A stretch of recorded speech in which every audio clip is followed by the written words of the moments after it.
doing it. You supposed to be happy you sitting there with Kid L. Why you mad? The KidLPodcast. Wait. Rocking and rolling. The legendary AlNuke is back in the building. Yes.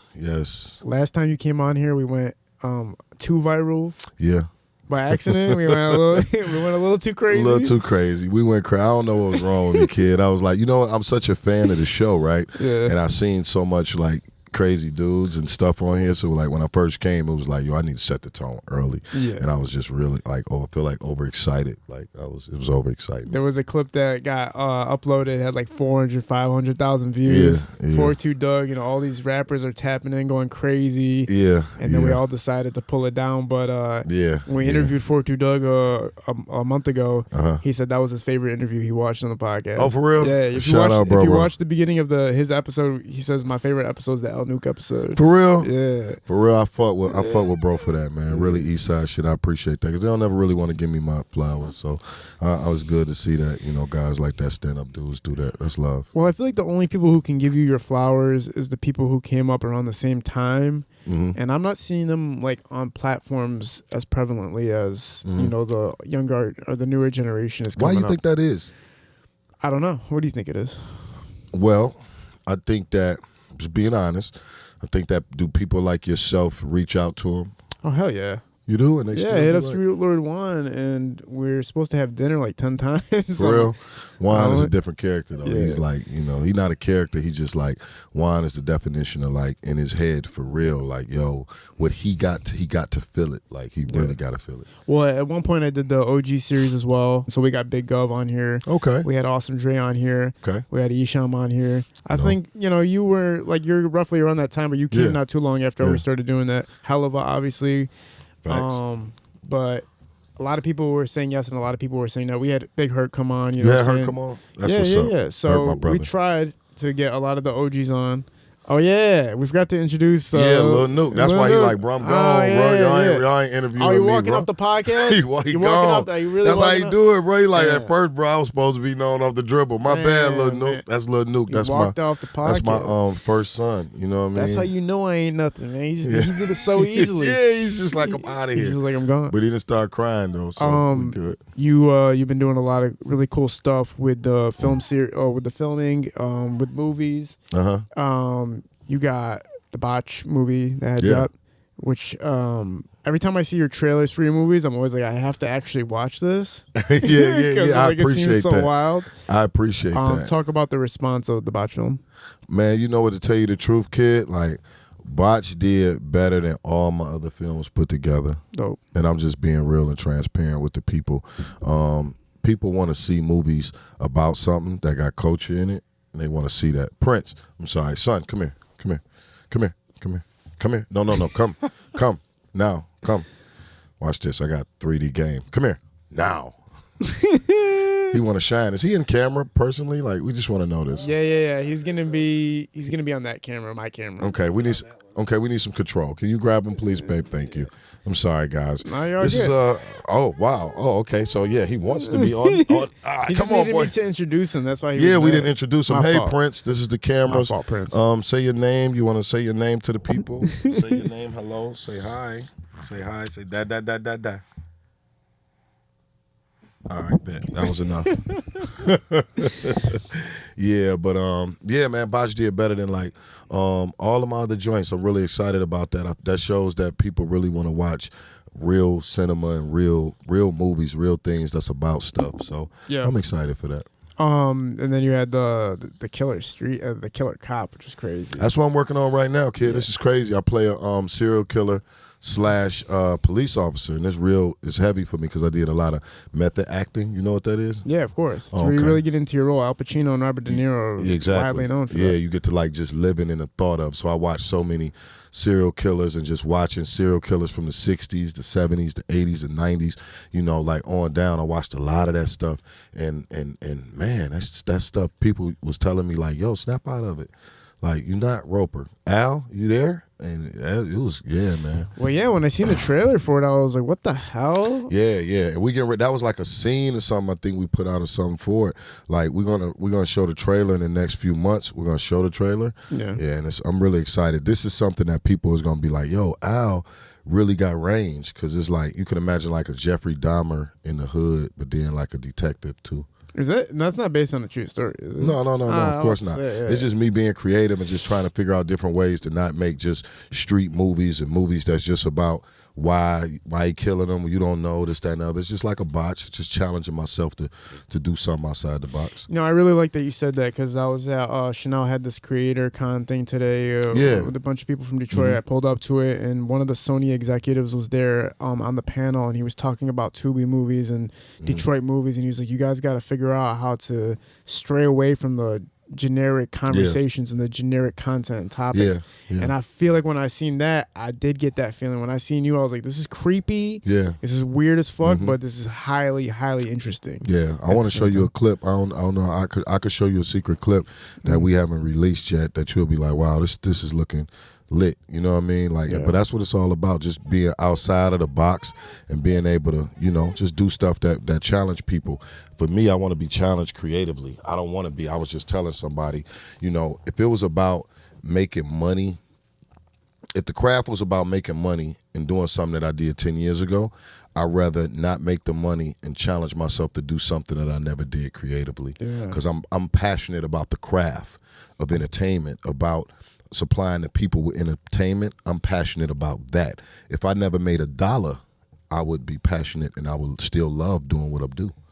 Yeah, I mean, I don't know how long you've been financially wealthy or successful for, but I do feel like that is the hurdle for a lot of people. We have artists come on here all the time that go like, I want to focus on the craft, I want to focus on my dream of music, but I don't have the money to back it up, and I got to deal with real life stuff. So it's like hard for them to follow the passion because they have to pay bills and stuff like that. Well, I tell people about that. It's no excuse. If you got a job in a 9 to 5, of course you got to pay your bills. But if that's the case, then you should be working 16 hours a day. You know what I mean? You should not be giving a company or a brand 8 hours of your time and not giving 8 hours to your dream or your passion. You know what I mean? If that's what you wanted to do, so be it.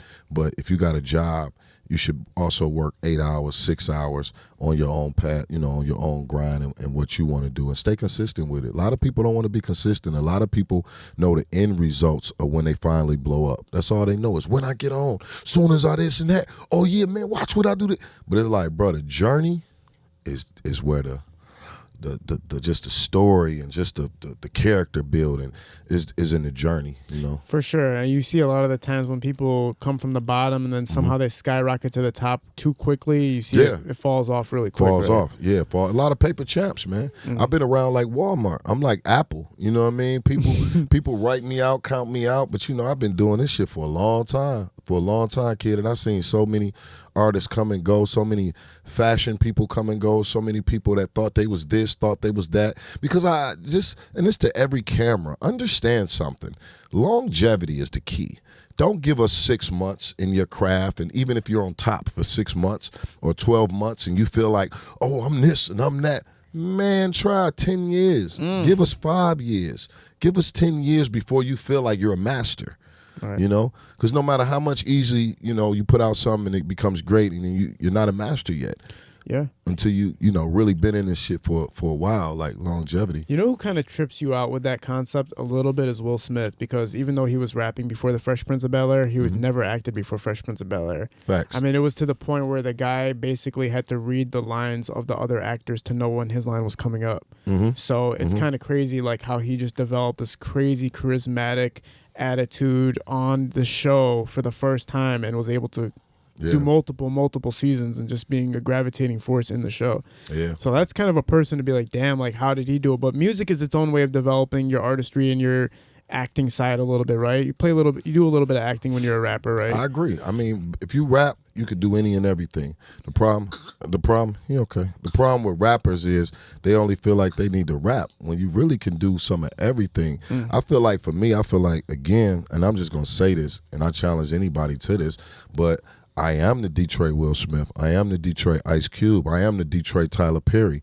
I am these people. You know what I mean? I've been doing this for a long time, and I've been doing it independently. I just don't have that big light, and it's coming. It's coming, and if it don't, I'm gonna continue to work hard. Yeah. But let's be clear here. I've been putting out movies, financing it myself, putting out music, financing myself, writing, directing, editing, hiring these people, breaking new talent. A lot of the talent that you see in Detroit movies, AlNuke gave them their first break. You know what I mean? Like when they wasn't even thinking about doing movies. Well, I think the city definitely recognizes you and appreciates you. I think it's just like the only way to see it is through social media, unfortunately, and not everybody's always engaging. Like, it didn't the Pistons just give you? Yeah, they gave me a lifetime award. Yeah, and that's to be deal. truthful, yeah, man, I'm one of the only artists that's been around for over 20 years that can walk anywhere, east, west side, south, wherever you think of, and it's love. AlNuke, and like every time I come in town, it's people trying to give me something. So it's definitely love. But for me, it'd be like, you want the respect from your peers. When you're in the competitive market,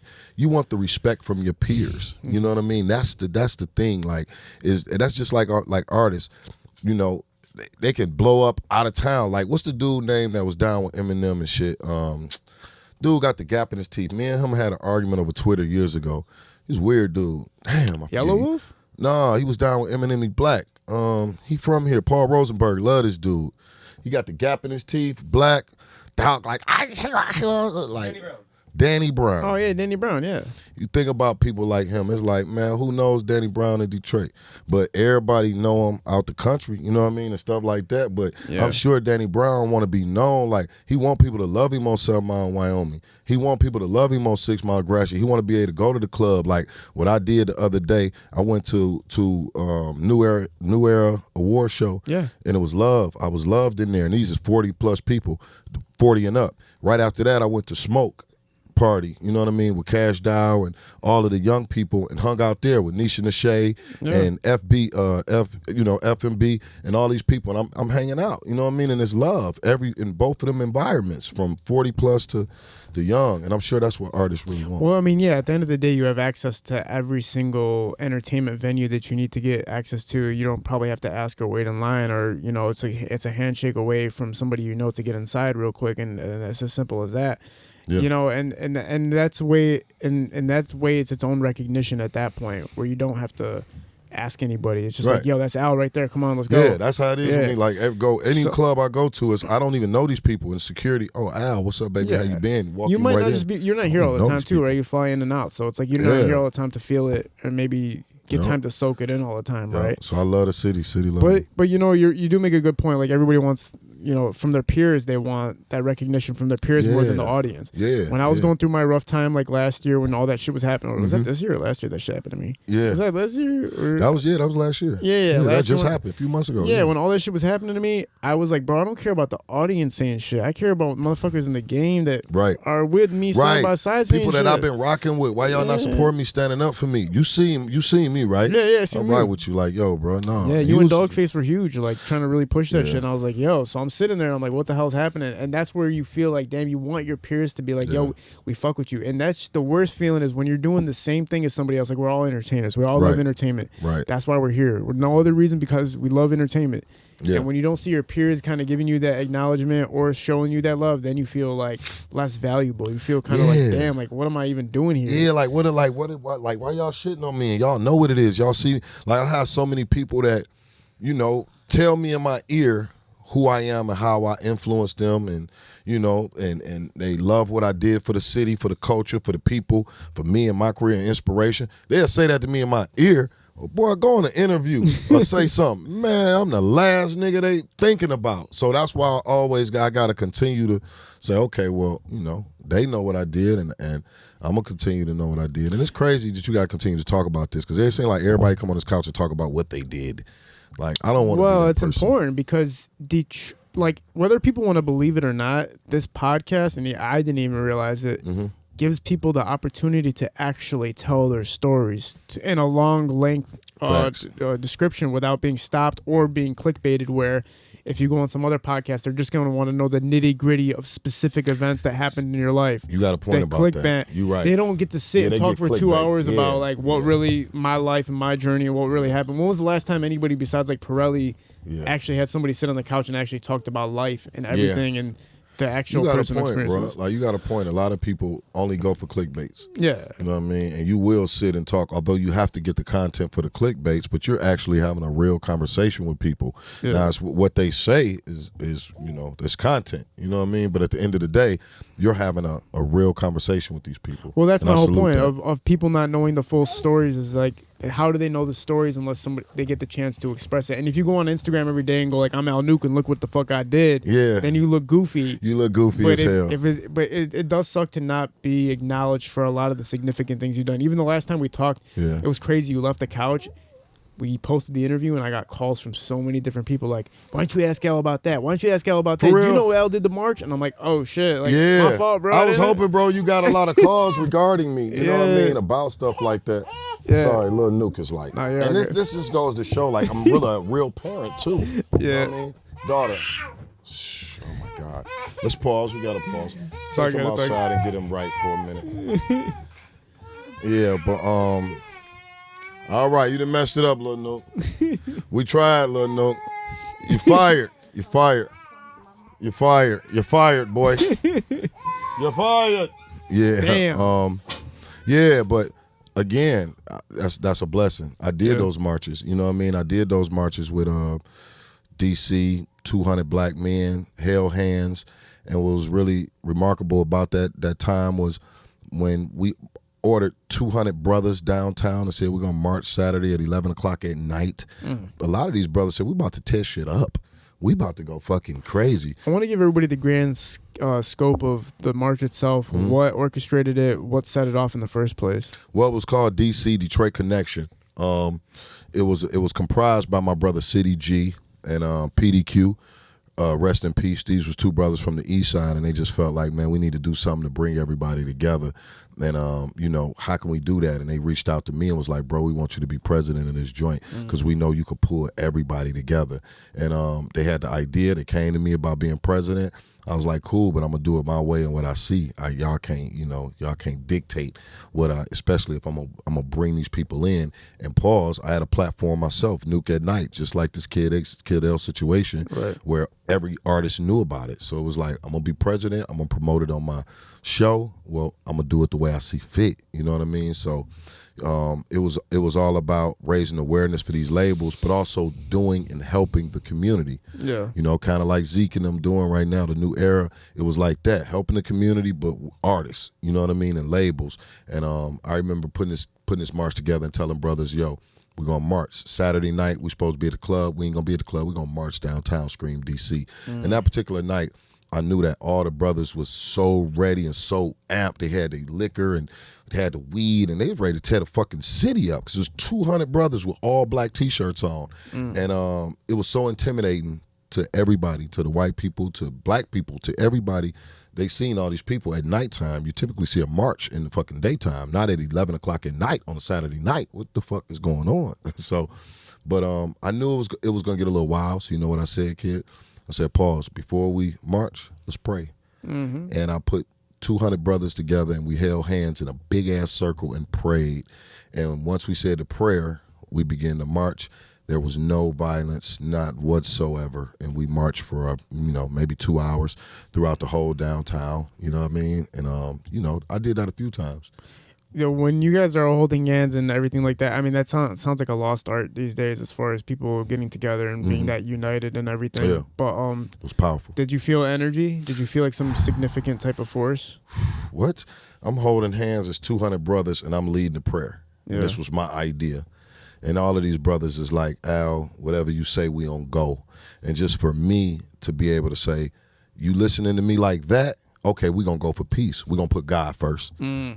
We putting God first. You know what I mean? So you changed the trajectory of it. Could have been something that could have went left and made it something peaceful, right? They were ready to do that. Like, they were easily ready to do that. Easily. But I changed the whole thing by putting God in the sequence. What was the response media-wise and from the city itself after these marches? Did you see a significant change? Did you see that you guys had been effective in the marches? The thing about it is, it was effective, but you really got to be consistent. The thing it's like putting a Band-Aid on a bleeding wound. it's only gonna help, and you got to keep switching the Band-Aid out. So I think the marches and the things like that did good, but without the consistency of doing something every month, that's why I hated leaving Detroit so bad. That was the main reason why I hated leaving Detroit, because I knew I was a superhero in the city, and I knew it wasn't a lot of people that thought like I thought. Like, okay, let's get a march together. Let's just randomly go to the boys' homes and feed these niggas, or talk to these dudes, or let's go to the homeless shelter on 4th Street and go eat with these people. Even with my movie premiere with Detroit Dreams, when I came and shot the movie with all the Detroit rappers in it, a lot of people don't know that weekend. I think we did the movie premiere on a Sunday, but like that weekend, every day I was doing something to give back to the city.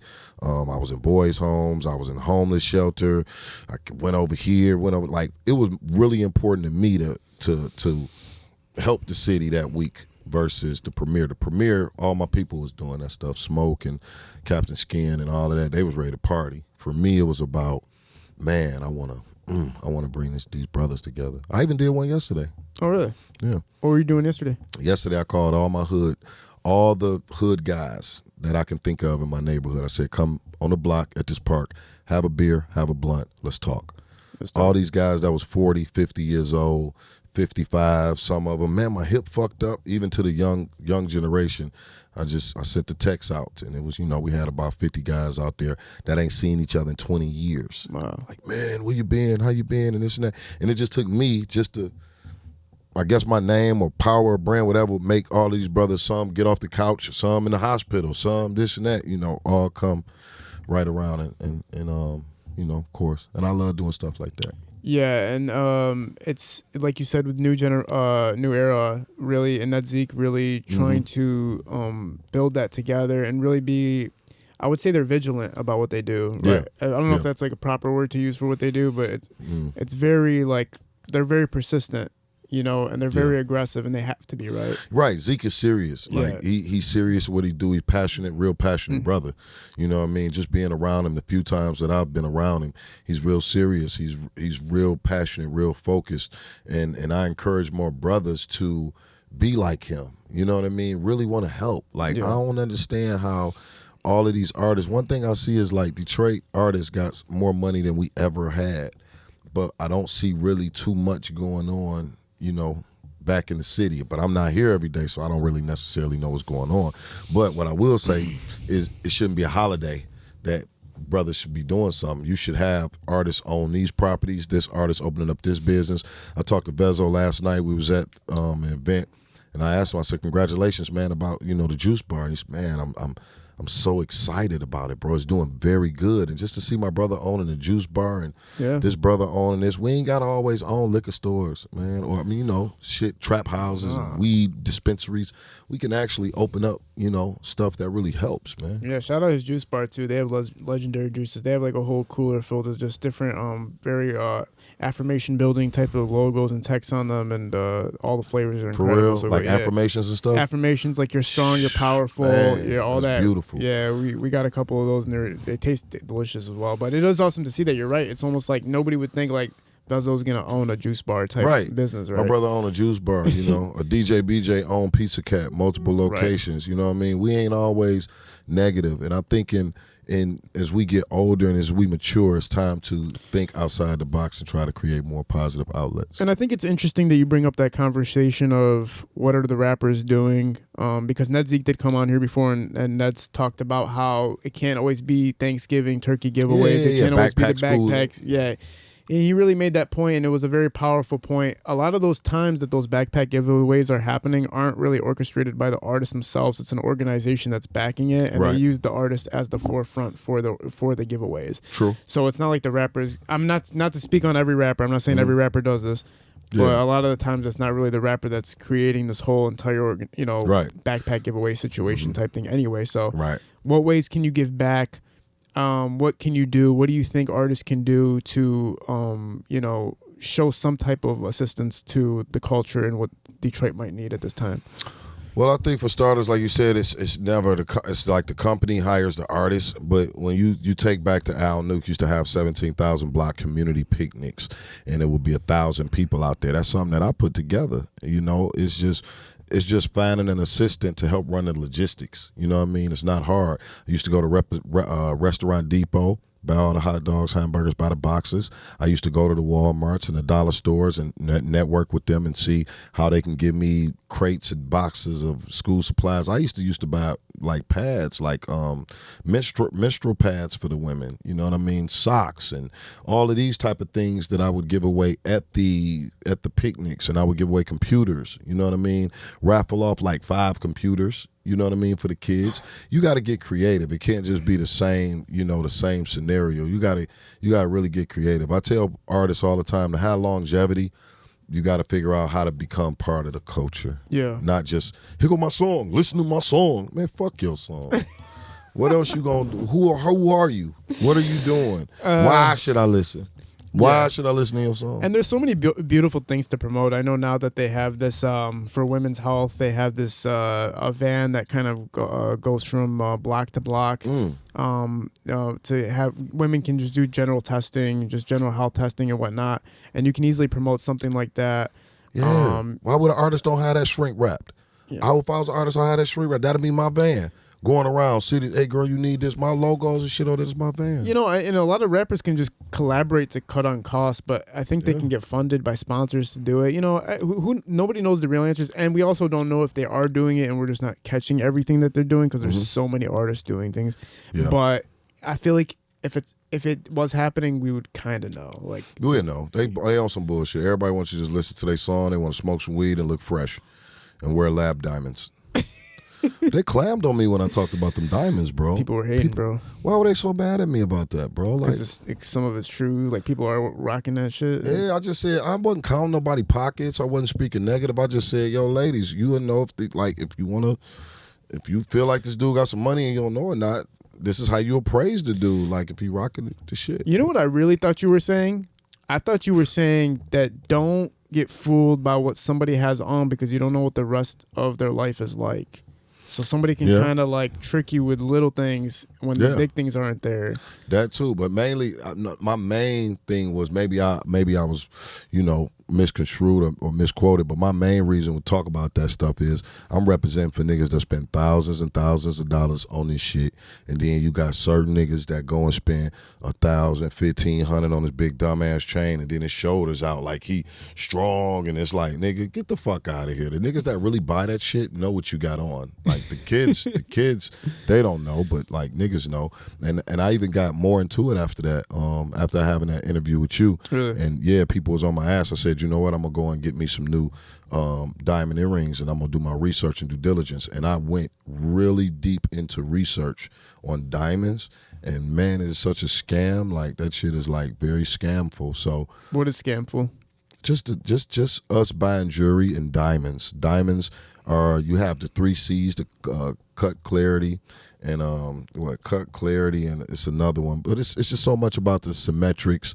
It's about the fluorescent. It's about the grade. It's about the quality of the diamond. Like us as black people, we don't know what we buying. We hear SI and we hear VS and we hear VS1s and 2s, but that shit means nothing when you got a VS1 diamond and you got a fucking K color on the diamond. Then it's still worthless. But guys be like, VS1, VS2, and it's like, bro, that shit ain't worth nothing. He told you it was a VS and he charged you like a motherfucker, but the color on it is like a K. It's the fluorescent is poor, and it's supposed to be excellent. Like these diamonds in my ear right now, I really searched hard to find these diamonds. Very expensive, and the symmetry is excellent. The fluorescent is excellent.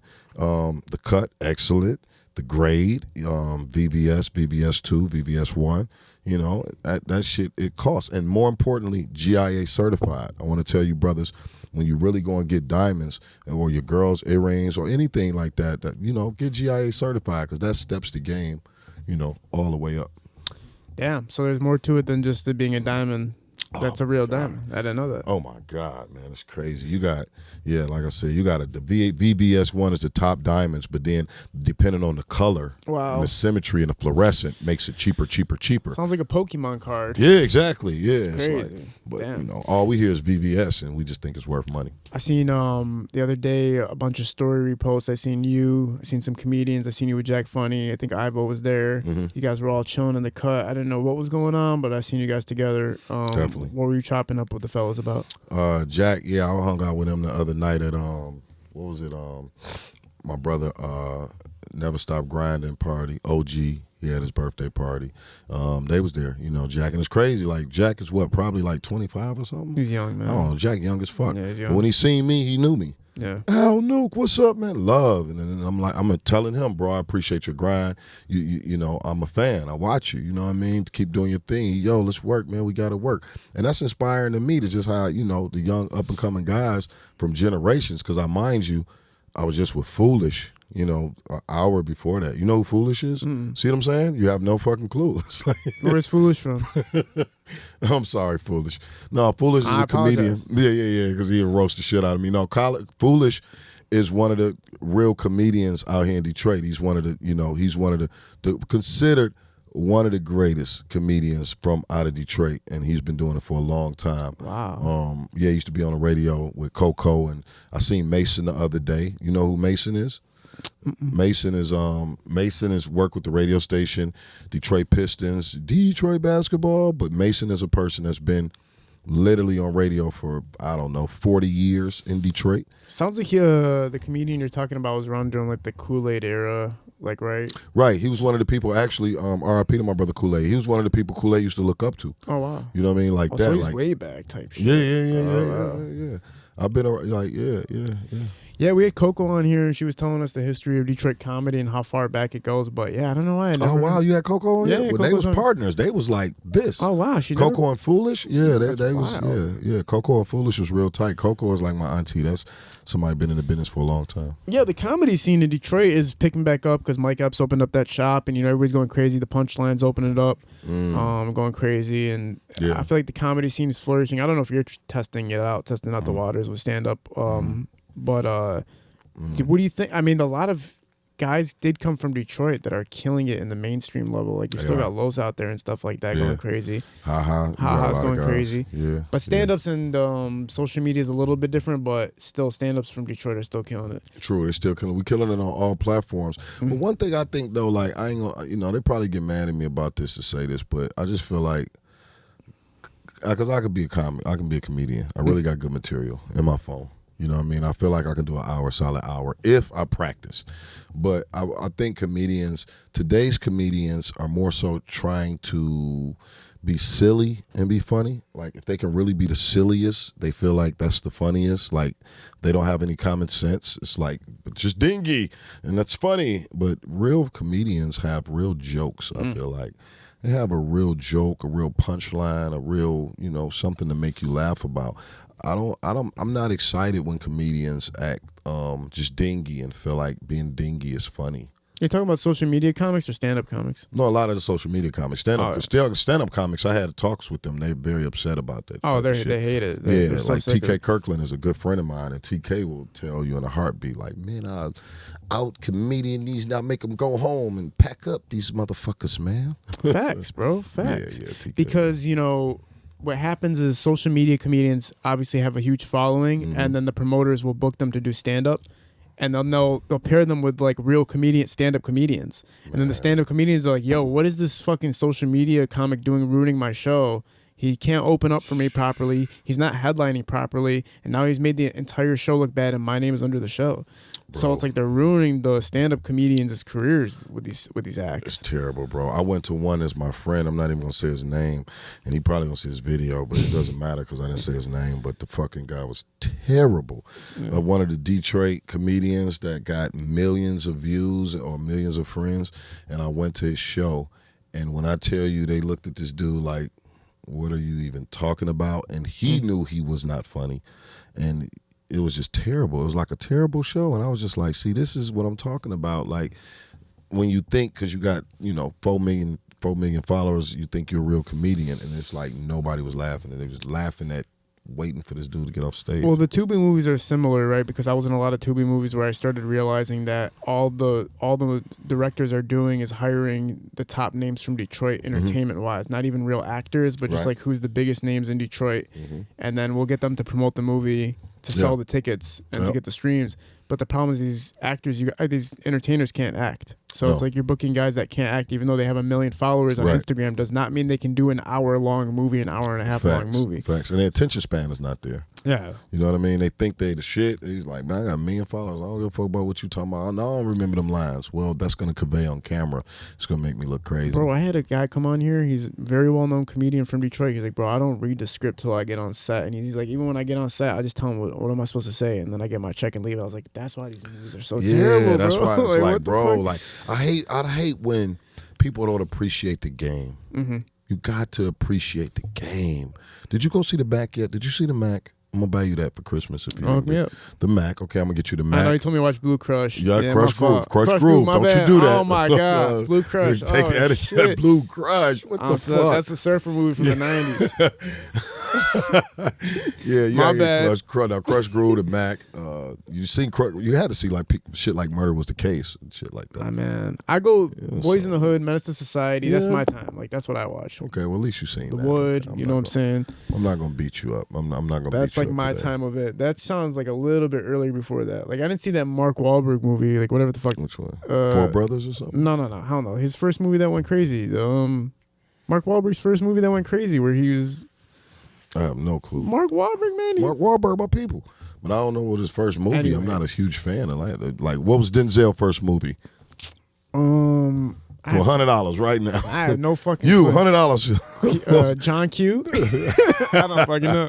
No, I don't even know this dude's first movie, but it was back then. But anyway, the point is that Tubi movies and as well as the comedy or anything that comes with entertainment, we have to realize that social media isn't the gauge for how successful somebody's content is going to be. I agree. No matter how big they are, it's about the content itself, because there's a reason that everybody's releasing music and it's here today, gone tomorrow. 2 weeks, you're done listening to it and you're on into the next tape. A lot of paper champs. Remember when tapes used to drop back in the day? Yeah. That's the whole summer. Yeah. The whole summer I'm listening Whole to summer you'll rock with a tape. That's why I tell artists all the time, I'm about to release some new music and I don't care. I'm gonna drop it and then in a few months I'm gonna drop some more shit. Like that's why I got a studio at the crib, just drop whenever I want to, because trying to I see so many artists that's like, I just waiting on the right time. And right nigga, ain't no right time. This shit oversaturated. Whatever you feel like you're doing this big ass album that's gonna kill the world, they forgetting about it in 2 days, nigga. Literally. 2-3 days. It's like, bro,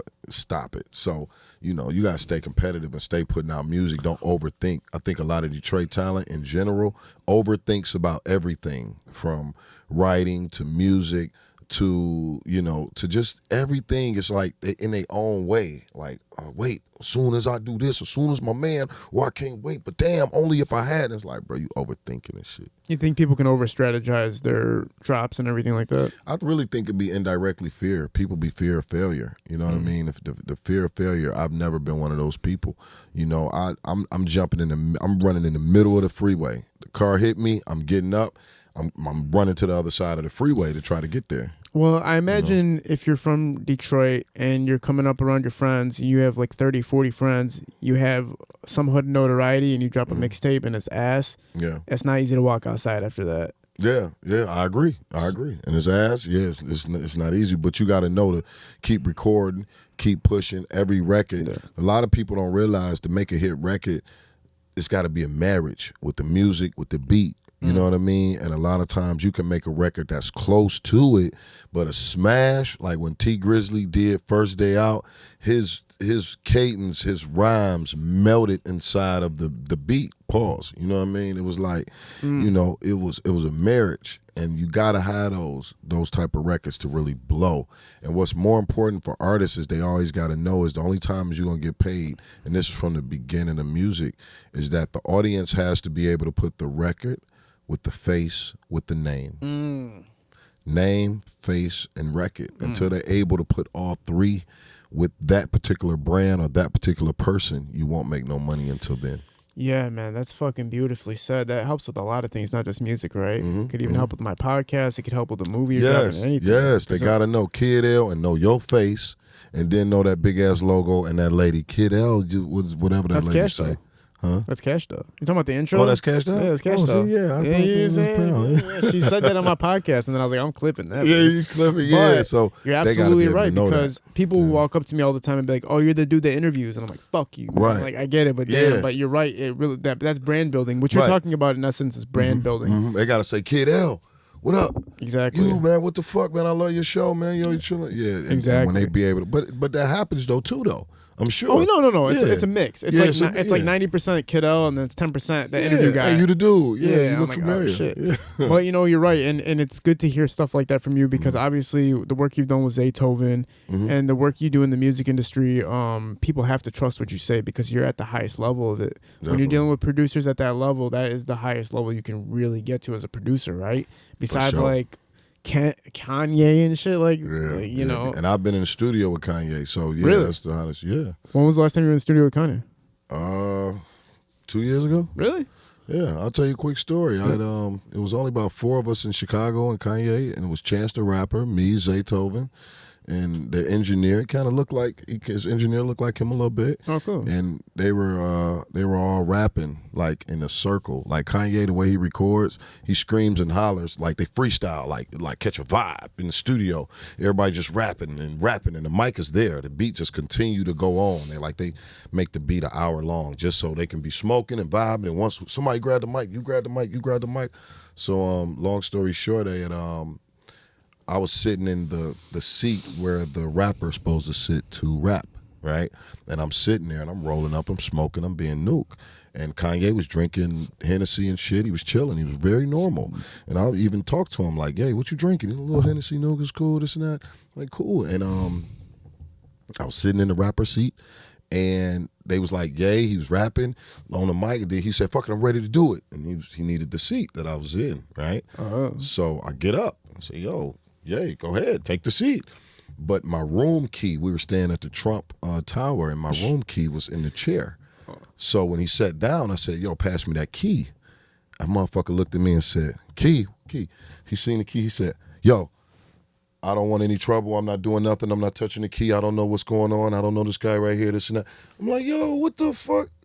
He snapped into something else on me like, yo, I'm not touching the key. I don't know this guy. I don't know what's going on. Like I was feds. Whoa. I'm like, yo, this nigga's on some bitch ass shit, bro. Like, what the fuck just happened to you? You know what I mean? Like, what? He jumped on that real yay shit. And yeah. Wow. And, yeah, I had to understand what happened. A couple hours later, they called me like, yo, it wasn't nothing like that. It's like, we got to understand, like, this some crazy shit, right? Kanye was such a big artist, or still such a big artist. If he would have touched that room key, I could have sold it for $50,000 to TMZ and said that he had a chick upstairs. Oh my God. And that's how paranoid he is. You know what I mean? Like, literally. Like, just because I said room key, pass me that room key, that motherfucker thought about $50,000. I'm getting sued. I'm getting blackballed, because this was when he was with Kim's. I think he was like in the process, or they were like going through some shit or something. Yeah, they said I could sell this nigga fingerprint for $50,000 to TMZ like today. If he'd have just touched the key. I was like, yo, wow. I was like, damn, that's a crazy way to live, bro. Like, to be that, have to live like that. And it was true. It was true. I mean, that's a far ahead thinking, right? They have to be super paranoid. Bro, you had to go through a lot to even have that thought. Yeah. And he had to put his hands up. He put his hands up like, I don't know this dude. I'm not touching no key. I don't know what happened. What's going on? Like, that's a crazy way to live. I mean, the most I've ever seen my rapper friends do that are in the mainstream level is they'll make women like sign stuff. Like you have to NDA to pop. Yeah, and then you also have to leave your phone outside of the room. Facts. All that stuff. Yeah, but I still never do that. heard of like I can't touch something that has to do with access. Is that the craziest like experience you've ever had with like a artist like at a mainstream level? Now, I was just telling somebody earlier, because you know Zayden worked with some of the biggest, bro. So it's For like, sure. I done seen Future float. Float? The motherfucker floats. Future floats. Like how like David Blaine like one leg up, one leg down type shit, or like actually float? No, this is no bullshit.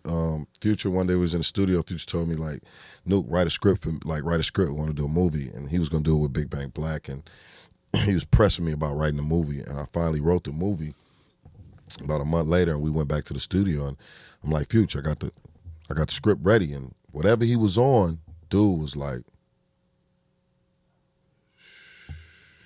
floating. I'm like, God damn, this motherfucker's floating. It's like, yo, these motherfuckers just like floating around, like he was there but wasn't there. Very slow, same pace, motherfuckers floating. And that was weird. NBA YoungBoy in the studio with him, recording. This motherfucker got a monkey going all the way around. It's like 50 niggas in the studio with him, all his young niggas, and you know, he's got a monkey. The monkey is just jump on you. Jump right here. Jump right here. The monkey jump here. It's like, we trying to roll up weed, bro. We trying to smoke and chill. And I'm the only one that said something. Like, yo, Young, my baby, what's up with the monkey? Like, I'm always that Detroit nigga that say some shit like in these rooms. They be like, oh, here come this nigga out. Like, I would say some shit. I done told Usher, you need some new hoes. Usher, you need hoes. Like, you need bitches. He look like he's crazy. What? But yeah, I told NBA, like, bro, come on, man. We can't smoke and roll up, bro. You got a motherfucking monkey, bro, floating around this bitch, bro. Monkey on the board. Monkey gonna jump on his man's shoulder. Nobody can say nothing. His friends can't say nothing. They just got to be used to it. It's like, man, I'm not. How can I get high? Fucking monkeys running around this bitch. So did they have a diaper on? No, I don't believe. I don't remember the monkey having a diaper on. The monkey was just the motherfucking monkey, bro. I'm talking about jumping nigga from side. The monkey wasn't just chilling. The motherfucker would be on top of the roof.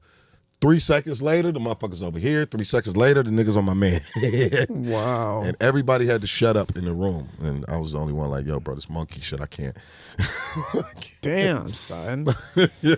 Yeah, so it's been some real weird times, like, in the studio. But the floating thing doesn't make any sense. Like, the motherfucker was floating, bro. Future float. Like his feet were above the ground and then he moved? The way that dude moved, bro, was like this. There was no hoverboard. No hoverboard. No hoverboard, bro. Motherfucker was just like this. Future's like this, and he'll look at you like, "What up, kid?" This nigga's. Whoa. Future's different like that. I seen you guys with Wocka Flocka too. I haven't heard him really Wocka, drop. my man. Yeah, Wocka, good dude. What's it like working with Wocka? We just did a TV show with Wocka, Spades, with him and Desi Banks. Wocka, good dude. Wocka tell you a lot of information. He's got a lot of information. He matured a lot over the years. Wocka used to be a wild dude. Mm-hmm. I actually, story about that, when I first went to Atlanta, I seen my man die, like right in front of my face. Damn, I can't think his name. Wocka, man, too. And that was like, I didn't know him, but he's from Detroit. Damn, I can't think his name right now. But everything is a blur right now. What happened to him? But it was at Gucci Studio, and he swung on one of the dudes in there. You know, Detroit nigga, he swung on the nigga. You know, he be scared of Detroit niggas. He swung on that nigga, man. The nigga shot the nigga, bro. And me and Zay was pulling up, and they was throwing him in the pickup truck. Gucci was skirting off. Everybody was skirting off. Shit was serious. They had to leave him. They had to, like, yeah, we had to leave. We skirted off. Everybody had to skirt off because, dude, you know. Because if anybody stays, then they talk to the police. Yeah, everybody got time for that shit. Yeah. Everybody had to leave, bro. It was like 30 niggas, bro. Everybody had to leave. So, like, he didn't have a man, one of his mans that was just, like, staying to... So they threw him in the pickup truck and took him to the hospital and rushed him to the... Yeah, they threw him in the back of the pickup truck and tried to save him. You know what I mean? But you know, that makes me think about, like, I know I'm a little out of bounds to talk about I can't remember his name. R.I.P. though, bro. No, I know I'm a little out of bounds to talk about stuff that I was never a part of, but to talk about, like, even Proof... Mm-hmm. Unfortunately, getting killed inside of the pool hall. I believe it was a pool hall or something like similar like that. Yeah, and I guess it was like a total misunderstanding happening for the situation to even occur. Yeah. But it's like, I don't know what happened exactly, but to me, when I kept hearing the story, I was like, damn, I don't think anybody had to have died that night. You know what I mean? Nah, I think, man, Proof was very close to me. We were very close as friends, but Proof was never like that. Before the whole Eminem saga, Proof was a real smart, articulate brother. Proof, when I first met Proof head was down. He was in Phi Ella. He can rap his ass off, and he was very smart and wore to burn, like, you know, the thing, the high thing on his head. He was quiet, like, dude was like, you know, sitting on the square type shit. And I think the entertainment business just got overbearing from him because it happened so fast, and it was just like, it was a lot for him. You know what I mean? It was a lot for Proof. He used to send me these cards like he'd be in Norway, like, nigga, I'm in Norway, and this, that, and the other, nigga, and it's 4 a.m. I used to get all these cards, and I'd be like, damn, bro, I know where you came from, and now you there, and like, so it was a lot for him, man. He got to using different drugs, experiment. He was always like, you know, a motivational person, always a leader, but, you know, I think the industry kind of just like burnt him out. It can happen to you, bro. Like, the industry can really burn you out when you really in it. Yeah. Yeah. It can have you thinking some crazy shit. They were at the mainstream level. Wow. Like, they were conquering the world. They had the Devil's Night album was going crazy. They were working with the biggest star in the world. Yeah. You know, you can't trust anybody. You're in the city, so you're still around your people, but at the same time, you're like rich and like not like with money, but maybe with the success. You know what I mean? It's just a lot. You get pulled so many different directions. You got to stay grounded. How do you stay grounded when you get pulled from different places where your family is mad at you because you can't be there for them, even if it's not about money? You couldn't be there for your little cousin party, so now your other cousin mad at you because you couldn't be there for that. You know what I mean? Your bitch worried about is you fucking on tour. Then your body is going from city to city to city to city. I remember one day going to the airport at 7 in the morning. Man, I was so fucking mad. I was so upset, bro. I'm walking through Atlanta airport and I'm going on a tour. I literally was so mad. I was watching people look at me like, what the fuck is wrong with him? And in my head, I'm mad. I don't even know what the fuck I was mad for. But I know it was 7 o'clock in the morning. I did not feel like getting on this plane, going over here to scream and holler at this fucking college with these fucking kids. I didn't want to do that. And they had to hit me like, Al, you blessed. Like, you are fucking blessed. A lot of people are not up at 7:30 flying somewhere to be treated like a king, to jump on the stage to, you know, scream and party with some kids and make some money and go home. You're really blessed. Snap the fuck out of it. Right. Like the fact that you don't have to do any labor. Yeah. You get to just walk. I could just walk and I'm treated like a king. It's like, and why would you be mad at that? But it was so much wear and tear. It was like, man, every day, bro, this bullshit. I got to do this shit every other day, bro. God damn, I'm tired, bro. Motherfuckers pulling me this way, pulling me that way. I can't get 5 minutes to myself. I can't think. It's like, it's a lot. That's why a lot of people resort to drugs. And then it's a competitive market. You want to be, you really want to be competitive. You want to kill everything smoking. You're not doing that. So it's just a lot, man. You know, and that kind of goes back to what we were saying earlier about like what's happening with rappers these days, like this current generation, and even some of what's happening in Michigan's rap scene. It's like, who knows how much turmoil is really happening for them to think straight about what decision to make. You know, Nuke, Certified Nuke. Yeah. I was so frustrated with an artist a couple weeks ago, and he took me outside and he's like, man, you got to remember, like, this is an artist. Like, this isn't. Right. This isn't like a logical. Yeah, it's not logical professional person. Right? Like you're looking for a professional person. Yeah. You know what I'm saying? You had to remind you, put it in perspective. Yeah, I was like, oh yeah, like I shouldn't be so mad about this because I'm dealing with people that are like, you know what I'm saying? They're not on that type of time where it's totally professional competence. Yeah. Was there a point where for you, you realized, even though you had all this frustration and turmoil and built up tension, that it's like, you had that moment of clarity, like, I'm lucky to have this. But was there another moment of like, I have to accept this is my life? Like, I have to accept that this is my life. The entertainment industry is crazy, but I have to handle it like it's a job. Yeah. I mean, I've had a few of those, but I think one time when I never had a job, kid. I never worked 9 to 5. I've always been in entertainment all my life. I ain't never had a job. But this one particular time I decided to pick up a job because it was a film job. I was on Billy Crystal. You know who Billy Crystal is? Yeah, of course, the comedian. Yeah, so I did a movie with Billy Crystal called 61. And I was part of locations. On the movie, they hired me to be part of the locations. And I remember vaguely the location boss. He was a white man. I was snorting cocaine. I went and got him some cocaine one time, and the dude ran off with his money, so I had to come back on set looking stupid. So the white man really wanted to fire the shit out of me, right? He was my best. He was cool with me until I couldn't get his cocaine. But long story short, I remember being on that set, bro, and they would chew me out that day. Right? They chewed the fuck out of me like, yo, Al, you did some bullshit, whatever. They chewed me. He was trying to find a way to chew me out. So he told me to go over there and let the extras in, for this shot, because we were shooting at Detroit Tiger Stadium. And he was like, go let the extras in. So I'm letting the extras in. My head is down. I'm feeling real bad about myself. I just felt like shit. And because these motherfuckers went off on me, my money was kind of low. But I'm still AlNuke. This was when I'm AlNuke too now, And man, I'm sitting there and I'm letting the people in, and before you know, the girl started crying. The little girl, she started crying, and I looked up and she's crying. I'm like, what the fuck? And she's just in deep crying. Her mother run over there like, what did you do to my daughter? What did you do? And I'm like, lady, I'm lost. Like, what the fuck is going on? The white man come over there, ma'am, he talking to the mother. What happened here? This and the mother's like, yo, I don't know your guy. She's standing here, he's crying. I'm lost. The girl looked up and said, y'all just don't know. This is AlNuke. Oh my God. Yes. No cap. That's on my dead mother. The girl was like, this is AlNuke. Y'all just don't know. And she was crying with her head down. Couldn't even look up at me. Couldn't even hug me. Just was crying. That's when I knew. I was like, nah, bro. Shit. You AlNuke. Yeah. I walked off the job at that point. You walked off Billy Crystal's set? I walked off. Man. Yeah, I walked off. I said, nah, I know who I am. You know what I mean? And I think I went back, but just to get fired. Yeah, I just got fired. The white boy ended up firing me. Falling out of the way, he couldn't get his coke. But Billy Crystal did like analyze this and analyze that with De Niro, right? With De Niro, yeah. Billy Crystal, yeah. That motherfucker's huge, bro. Yeah, Billy Crystal's the truth. I fuck with Billy Crystal. He was cool on set.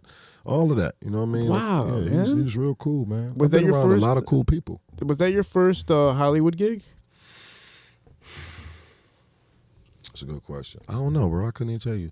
Probably was though. As far as Hollywood, yeah, probably so. So your first time working as a Hollywood gig was to be like a PA? Yep, like a locations assistant. Yeah, okay, PA, yeah. like one of them shits. Yeah, back then. Yeah. What was the next big move for you after that?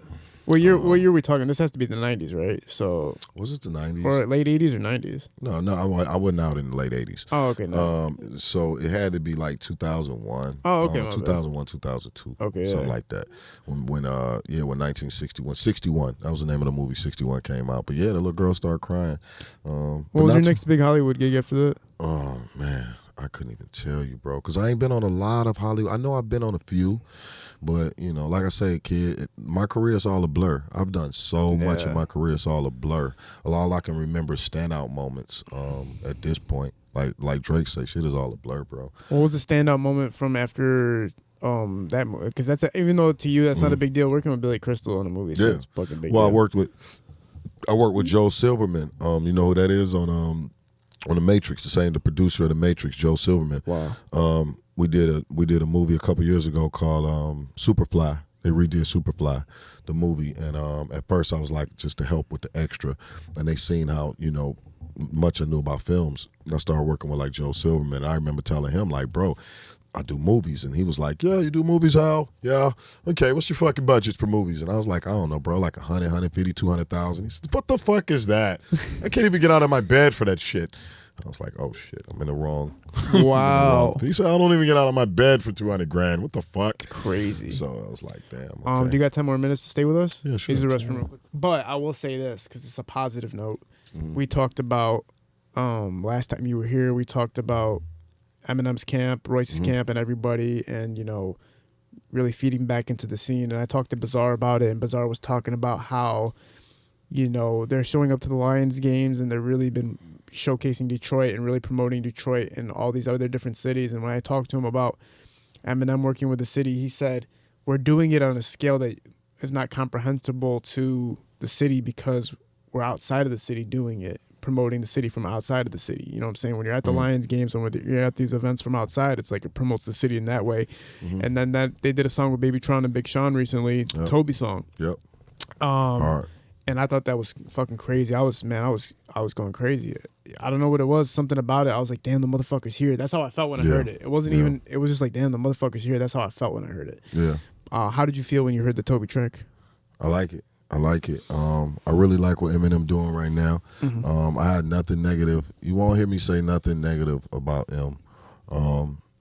If I have in the past, I apologize. Brother is who he is. I have no ill intention about him, dude. M doing his thing. M is gonna be M. M gonna do it how M want to do it. Long as he got people around that we actually know that'll give us some sort of access. It's cool, man. I ain't even tripping. Me and Royce had a great conversation about it, and it was cool. I put together this thing called Hip Hop Honors around 313 Day. I don't know if did you come to that? No, you told me about it, but I ain't getting no damn invite. But it's all good. Yeah, because I gotta earn my credit. These was for the OGs, bro. Yeah. So I got people mad at me about that, but yeah, they didn't get invited. So people was mad at me, but it was just about everybody from my era and the OGs that really put in the work, had a dinner, and stuff like that. So me and Royce talk a lot, and man, it's like I ain't got nothing negative to say about him. Man, there's. When I was talking to Bizarre about it, he was basically telling me, he's like, there's so much behind the scenes that Detroit just doesn't know what's going on. Even Big Sean, today when I was at the Culture, the creator thing, they were talking about how Big Sean is one of the coordinators for the talent of the Detroit Pistons. So like when they have the halftime shows and all these performances and all that stuff, Big Sean helps coordinate a lot. It's like, we didn't know any of that. A lot of people don't know. And I believe that because it's on the scale. It's like levels. When you get to certain levels, we can't even understand those levels. And I'll be in them certain rooms where be like, wow, this shit is big. Motherfucker don't even understand the magnitude of what's going on. So I can see why motherfuckers sitting in the corner looking at the motherfucking stupid ass mountain, you don't even understand what's going on because this is a mountain. So I get it. Yeah. Of course we all want Eminem to do more. We all want him to do more shit because he Eminem. But at the end of the day, the man got a lot of shit on his plate. And the shit he doing, like I said, he ain't doing it for 7 Mile. You know what I mean? He doing the shit damn near for Michigan. You know what I mean? Because that's how big he is. Yeah, for sure. I get it. As far as the productions that you're involved in now, do you consider yourself like a Tubi director? Do you consider that a lane, or are you looking at like, no, I'm an independent filmmaker? Shit petty. Yeah, I'm a real filmmaker. Tubi is just an outlet. I got other projects that go into different markets. Tubi, I don't even think Tubi will be around in the next like 3 years, 4 years. Man, it's so crazy that said that because when I was at the panel today, the Sony executive was like, when I said Tubi, he started shaking his head. Yeah. He's like, I don't want to hear that shit. Yeah, Tubi, because they got so many competitors that's coming. They made a lot of secret money. They made like $1.5 billion last year that people didn't know that they were making that type of money on black films. And then they got a catalog. Fox got a stupid catalog. So, there's a lot of competitors that's coming in the marketplace. But for me, I don't look at Tubi like, oh, I won. Man, I've been doing movies before Tubi even started. I'm looking at people like F. Gary Gray, Jordan Peele. You know who Jordan Peele is? Of course, man. Okay, Jordan Key Peele. and Peele, they had the TV show and he came out with exactly. See, I never seen that Key and Peele shit. I started watching it a little bit, but I still ain't really got into it. You seen the movies Get Out, and you seen I'm looking at that. It's like, hold on, this brother was just like me, and he got this one big break, and boom, you know what I mean? So I look at people like him that inspire me, man, to make movies. That's why I do movies like Botch and the movie that I'm doing, the series that I'm doing right now, Roper. I'm getting ready to come back to Detroit and do a kids movie, you know? Yeah, I'm really excited about that. Daddy Daycare, you know what I mean? About a ex-con criminal who's locked up, got out of jail and was left at daycare from his parents. And he didn't want it. He tried to sell it, but instead he was forced to be the owner of the daycare and started changing these kids' life and perspective because they from the streets and they was crazy. And they ended up inspiring him on how to be more mature and more to help. So it's like a Lean on Me type movie for Detroit. You know what I mean? Sounds like a dark version of Eddie Murphy's Daddy Daycare. Is what it sounds like. Exactly. Yeah. So if you think about that film and Lean on Me with Joe Clark and just really trying to help the community, like a street nigga changed his life to help the community, the same community he destroyed. You know what I mean? So. Yeah, I mean, your history with films does go far fucking back. We do have to remember that shit. I think there was even a time where you had a documentary where you're working with like MC Hammer and shit like that. Yeah, so you go far back, son. Like you're working. Somebody told you that? Like, yeah. I know, right? Bum ass niggas. What? What's wrong with that? You don't have a problem with MC Hammer? They used to make fun of it. Like we did a documentary and I had a song in there called All My Niggas and I had a dance like an AlNuke dance, and they tried to make it like it was an MC Hammer dance, but it wasn't. It was like a street thug dance. I still know it. Like it was like, I did that. Was MC Hammer cool? MC Hammer's a gangster. A lot of people don't realize that MC Hammer's a real gangster. You go out to from the Bay and mention Hammer and say some bullshit, they're gonna beat the shit out you out there for Hammer. Yeah. And he still got a couple dollars too. Was Trick Daddy was there too, right? Trick Daddy, that documentary with Street Life, me and my brother Donnie did. Trick versus Trick Daddy. Yeah, that was a deep documentary. We did really well. Sold like 300,000 copies on that shit. Man, MC Hammer was conned forever, bro, for like no reason. He had that dance and then He gave all his money away. What do you mean he gave it away? He hired, his fucking crew was 300 people or something, like for 3 years and 5 years. Some more crazy shit. Like this nigga overhead was like $2 million a month. It's like, what the fuck, Cameron? He's the example of when keeping it real goes wrong, because success, as you go up in success, you get people that's envious of you, and what he wanted to do was pacify the people that was all envy of him. Do y'all got that in y'all culture? What is it? Tell the truth. Pacifying somebody. Or like people, if any of your family members or friends very envious of you because you are becoming successful in your podcast and you got friends that are black, that's cool. You know what was crazy when I was first starting my podcast? All my cousins and families were like, what the fuck are you doing? But then once LeBron James reposted us, then they're like, oh shit, you made it. See what I'm saying? They support you, right? They support you. We, in our culture, is like, you get successful and you get people that's envious of you. You know what I mean? Like you get, it hurts so bad. That's what they talk about with the Illuminati. Like, because I'm starting to see what Illuminati really is. Yeah. Illuminati is not the real Illuminati, but the part of when I get a certain successful, I have to see people that look like me. And the further you go up as black, the less you see successful people that look like you. And not only that, you have so many people pulling at you. Yo, come here, keep it real, motherfucker. You ain't coming. Like I was telling you, you ain't come to Lil Keith's birthday party. You didn't do that, or you didn't invest in my idea. And fuck you. And it'd be the same people you love. It could even be your mom. You know what I mean? Like, making you go out of character. So either you're gonna fall back down on their level, or you're gonna go up. So I have a serious question for you. And it's just like in our culture. To change this dynamic, because it's very, entertainment's a very powerful force in Detroit. And it's something that can change somebody's entire life, from poverty to just financial well-being to some degree, right? When we're talking about an artist that's at the bottom and he wants to work with a top artist that's mid-tier, and he's climbing to get to that ladder, and that mid-tier artist is just not working with him, right? He finally matches up with him. They might work, they might not work. Okay. And then that lower guy gets above the mid-tier guy. Okay. And then he looks down and goes, well, you didn't help me. Right. So I'm not going to help you when you're trying to come back up too. Right. And then there's just that constant dynamic of one guy being above the other guy and one guy being above the other guy to the point where they never work. And they're all salty at each other. And all it's really doing is destroying the collaboration that could create great content. I agree. When does it end where it just goes like, you know what? We were both being salty at each other for not working with each other. Let's just let it go and work together, because we're going to create great content together if we just do this. I think it's in black people human nature, just to be honest with you, to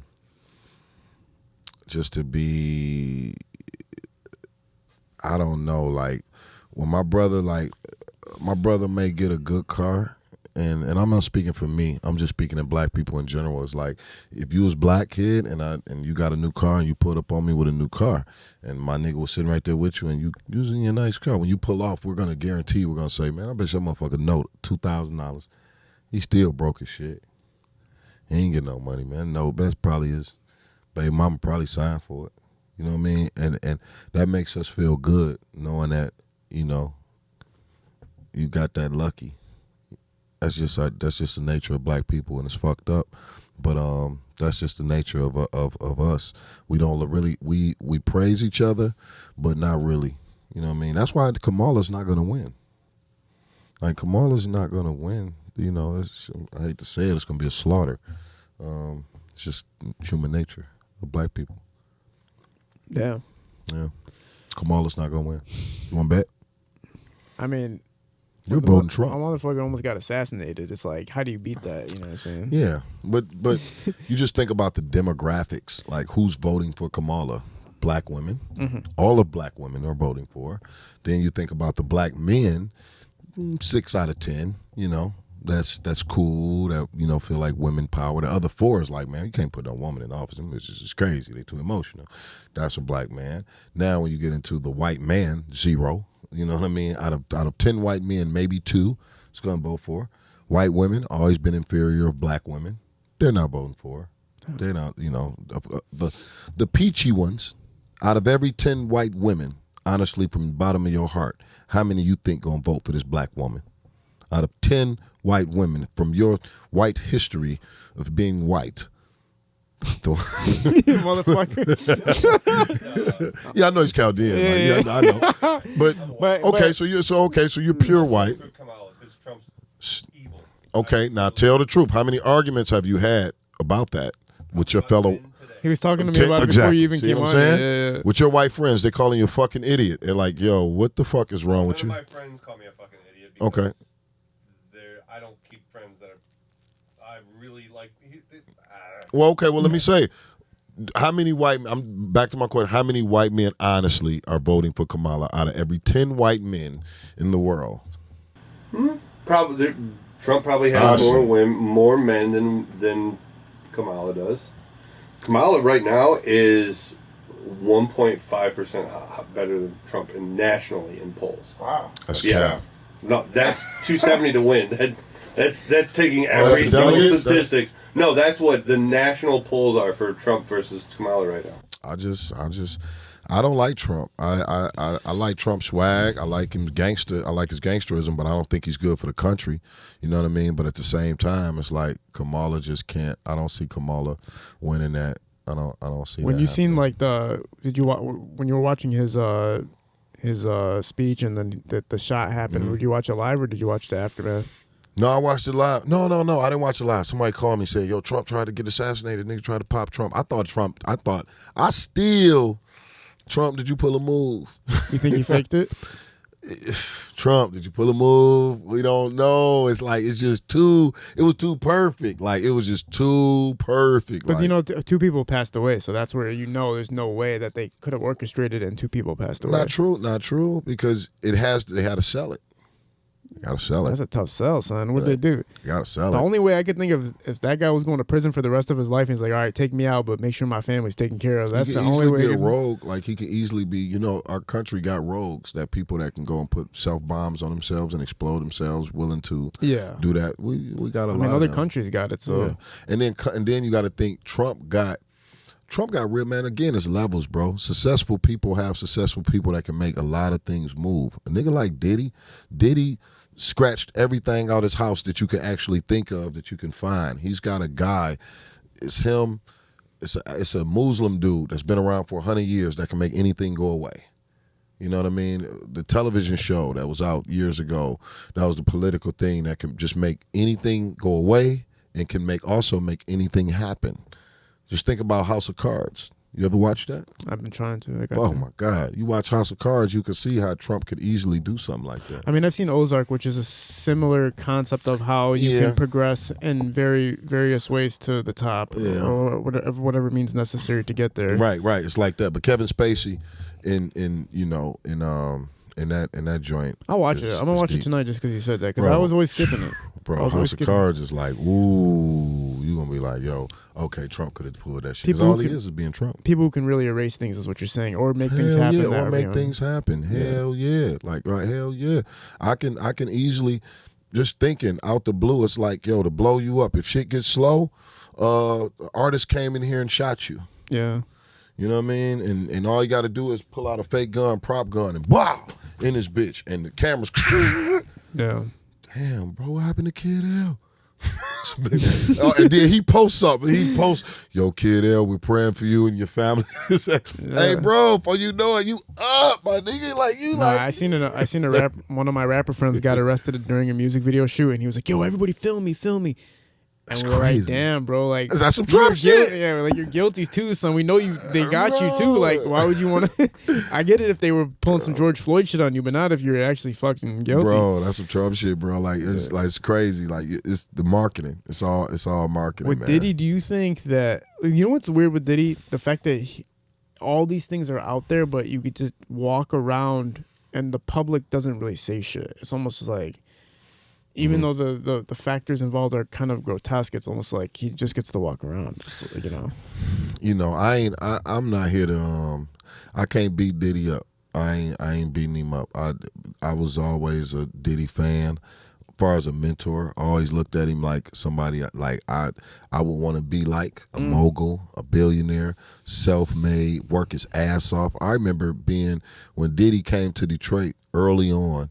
and he was at the radio station, and I was popping in Detroit at the time, and I met at the radio station to go down there and meet with him, and JLB, and he told me he was getting out the van. He was like, "Yo," and I was like, "Diddy, I do music. What's up?" He was like, "Oh yeah, I want to check it out." Well, I'll be right down. And the motherfucker went upstairs, and I was standing right there because I had a sign. I'm AlNuke. You know, that's the type of marketing that I used to do. Like, I'm AlNuke, this, that, and that. And I had the sign and shit, and I like waited out there for like 2-3 hours for him to come out there, just for him to be like, "Okay, I like your sign, man. This shit is cool, man." And then I think I went to upstairs the radio station. I got a chance to see him too, because I remember him writing in a pad every idea. Diddy was one of them people that any idea that came to mind, he had a small pad that he would write it. And I learned from that. I got a calendar where everything that I want to do, idea-wise, think about, whatever, is going to be wrote in the calendar. I got that from Diddy that day. That's insane, man. Yeah, so Diddy was always a mentor of mine, man, and it's fucked up that he going through what he going through and people not supporting him. Even with the thing with old girl and he kicked the old girl, I feel real bad for girl. I feel bad he was into that shit, but we're talking about a man that's been in the entertainment, how we was just talking about this entertainment business. Motherfuckers crash out in 2 years. We talking about a man that's been in the game 30 years that's seen so much shit. Yeah. He probably got horns come out his fucking head at 3 a.m. and nobody sees. Man, I'm saying the amount of passion you have to have for the game to be around for this long has to be insane. Man, I mean, it's like you though too. It's like even though he did it at a significant level that's most people can't attain that, but still to be a part of it shows you have to care about it. You did like what? Your first 5 albums, you did like over 100,000, right? Yeah, 100,000 copies. Yeah, so it's 100,000 easy. That's not easy to do. Nah, my first movie, 300,000. You know what I mean, and shit like that, and just being up and down. And I was telling people the other day is how do you continue to reinvent yourself after 15 years, 10 years, 15, 20 years? How do you continue to reinvent yourself? Like, I'm so blessed to be relevant right now. Maybe not in the rap space like all of the Detroit rappers and this, that, like he's AlNuke's this rapper and this. No, they know AlNuke is like that nigga. He do a lot of shit. And that comes from like 3-4 generations. But that is very, very hard to do and to continue to motivate yourself. Who do you feel in the entertainment industry that you've seen has an impeccable career where they did it since the 90s? Where like they did everything the right way. Look, national? Yeah, anybody. Of course, Cube. Oh, you know what I mean? Yeah. Cube, stand up. Ice Cube, one of my mentors. Ice Cube, that nigga. Will Smith. A lot of people. Nick Cannon. Doing something. Will Smith just crashed out like 2 years ago. No, he deserved it though. Think how apple pie this black man been for 25, 30 fucking years. Just apple pie. Just green apple pie. Can he have a bad day? Like, he could just have one bad day. So I think he was able to do that. Okay. He deserved that. I'm talking about like not no slap. Like I'm talking about someone who did it all the way right. I think Ice Cube is a good way to go. Yeah, Will did it, man.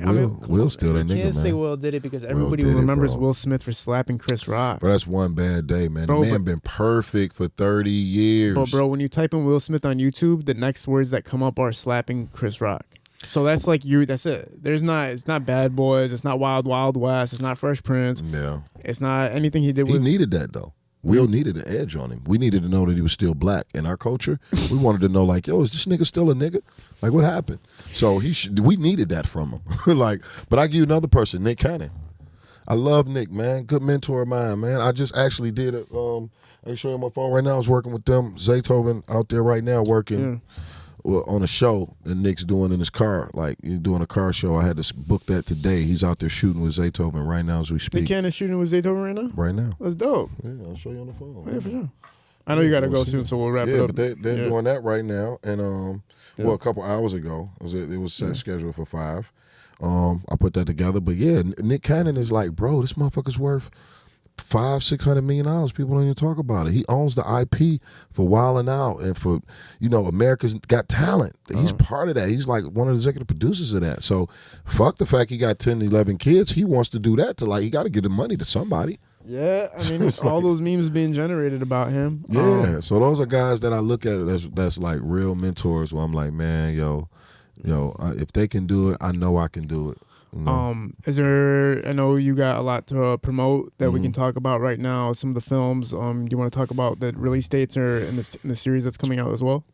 Nah, man, I say, man, I appreciate you, kid, for having me. Of course, I know people wanted to see, me talk about somebody or go crazy. They look for these sound bites, but just really, I just want to encourage brothers. The time now is to find peace. Peace is more important than money. Don't cap your way to the top. Keep your head down. Work hard. Stay consistent. Just because you won today don't mean you're gonna win tomorrow. Prepare yourself to win for next week, next month, next year. Look for longevity. Do right by people. It's the time for artists to stop rapping about killing everybody every fucking bar and get more creative. It's fucked up as an artist that and I'm guilty of it. When I be in the studio, it's like all I'm rapping about is my jury, a chick, or a op. It's like, damn, I gotta know something else to rap about, bro. It's like I gotta start writing again. I gotta find what's good. So I started challenging myself to write women's songs about relationships, write songs about friendships, write songs about, different things. So I just encourage other artists to kind of, get creative. Everything ain't got to be killed. Yeah, but it's cool that you're doing the movies to find other expression as well. Yeah. Movies are a great way to find expression and story tell without having to get into those lanes all the time, I agree. And the acting as well. You know what I'm saying? Are you a millionaire yet? Hell no, man. Tell the truth. Man, what the fuck? Do you see this couch, son? This is signature. This is all caps. This is signature. This is the way to do it. You know what's crazy? Like, this is the way to do it. So the front, the Blue Studio, I don't know if you've seen it. We had 42 Doug and Pretty Bray on there. Pretty Bray was the one who wanted it. She was like, I want that shit. Oh, for real? And so we're like, all right, but we did it for her. And then we started taking other artists up there, like RMC Mike and shit came up there. He's like, motherfucker, I want the brown couch. Yeah, bro. That's why I always want the brown couch, man. I got Fuck you. Yeah, I love the brown couch. Yeah, I'm debating on the Mary. The Mary's gonna come on, or Mary Sheffield's gonna come on. I don't know if I'm doing the brown or the blue. What do you think? You gotta put in the gangster. You gotta put Mary right here. You think here? Yeah, you gotta put Mary in the I'm trying to get Kwame, and I know you fuck with Kwame. I fuck with Kwame. That's I know my you, man. Kwame, I can make it happen. and Jennifer Graham who did something a long time ago in like 2009 or something like that. I could Kwame a phone call away. Man, you want me to call Kwame right now? No, not right now. Not right now. I'll FaceTime Kwame right now. Man, embarrass me in front of everybody. What? Can you go over that real quick just for everybody before we close out? What you did with Kwame and Jennifer Graham home in the 2010 time frame. Man, I helped Kwame get in office when he was running for mayor. Just really pushing the campaign for him. Same with Jennifer Graham home when she was running for governor. The same with Senator John Conyers when he was running. Helped him. Helped Al Gore when he was running for president.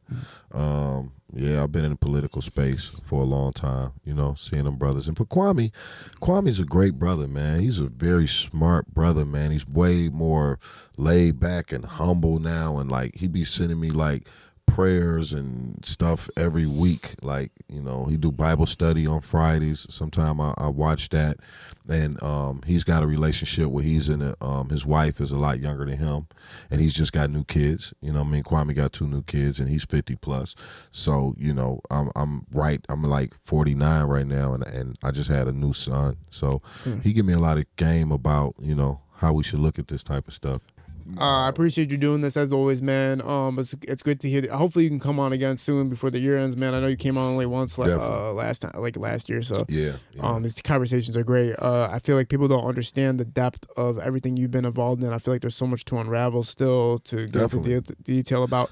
When your name gets mentioned in rooms that I'm around, it's always profound statements about you. It's always very positive. I've never heard anybody smite your name or besmirch your name or anything like that. So it's real important to me too. I ain't got no enemies in Detroit. I don't have no enemies. It's been all love, stand up, 100 years. For sure. Appreciate you doing this, man. Look forward to seeing these projects that are about to release.